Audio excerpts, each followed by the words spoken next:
2 দিন পর পর ওদের নাটক আর ভাল লাগে না। হিরো আপনারা সবাই তো জানেন হিরো আলম আমাকে তালাক দিছে না, মিডিয়া ডেকে বলছে না। আমাকে সকালবেলা আসতে বলছে, এখানে আমি আসছি, আসার পরে এখন উনি সিনকেট করতেছে, আমি আসছি ওনাদের মিলে দিতে। না না না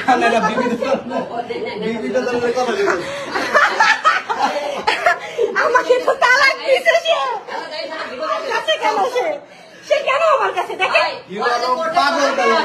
কেন তুই রিয়া রিয়া দুনিয়ার ম্যাপ করতে হবে তো ভিডিও আছে, ভিডিও সঙ্গে আপনি তো দেখেন হাতে হাতে ধরতে। হ্যালো গাইস, আচ্ছা এই আমার ফ্যামিলি বাসা, এটা এটা আমার ফ্যামিলি বাসা। অবৈধ ভিডিও ও এইখানে এসে আমার বাসার মধ্যে এই যে লোকজন ডাকতেছে, হ্যালো ভাইরা, হ্যালো করে কে করতেছিল একটু ধরতে হাতে হাতে আমি বলে হাতে হাতে ধরতে। হাতে হাতে ধরতে হ্যালো করে কে মিথ্যা কথা।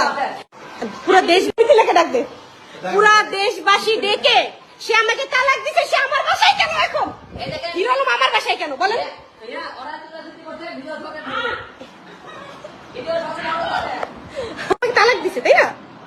হিরো আলম তো আমাকে তালাক দিছে, আমার বাসায় এসে সে এরকম হাঙ্গামা। আমার এটা ফ্যামিলি বাসা, আমার এখানে বাচ্চা আছে, আমার ফ্যামিলি আছে। এইখানে সে রিয়াজকে নিয়ে সে আসছে, এখানে সে রিয়াজকে সাথে নিয়ে আমার বাসায় এসে এই যে হাঙ্গামা করতেছে, সে ছেলে পেলে ডাকতেছে, সে যে মাস্তান ডাকতেছে, এগুলো কি? সে আমাকে তালাক দিয়ে দিচ্ছে, আমার বাসায় সে কি করতেছে? হিরো আলম আমার বাসায় কেন? এটা হলো ভাই নেক্সট মুভি আর